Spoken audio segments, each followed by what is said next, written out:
முட்டை சார் வயசு 45 ஆச்சு. இது இருக்கிற மஞ்சக்கருவலை சாப்பிட்றாதீங்க, நல்லா கொலஸ்ட்ரால் வந்துரு அப்படின்னு சொல்லி ரமேஷோடைய ஒய்ஃப் வந்து அவங்கள கண்ட்ரோல் பண்ணாங்க. மஞ்சக்கரு சாப்பிட்டா கொலஸ்ட்ரால் வருமா? மஞ்சக்கரு தான் உண்மையான ஹீரோ. ரமேஷுக்கு கோழி முட்டைன்னா ரொம்ப உயிர். ஆனால் அவங்க மனைவி ஹெல்த் கான்சியஸுங்கிற பேரில் இந்த வெள்ளையை மட்டும் கொடுத்துட்டு மஞ்சக்கருவு கொடுக்கவே மாட்டாங்க. கேட்டால் கொலஸ்ட்ரால் அதிகமாமா.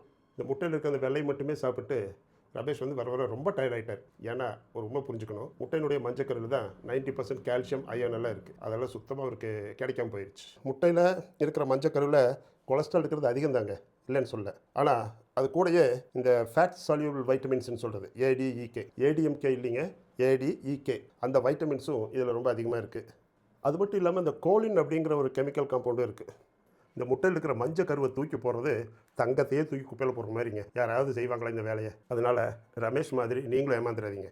அளவோடு சாப்பிட்டா மஞ்சக்கரு ஒரு அமிர்தம், மிஸ் பண்ணிடாதீங்க.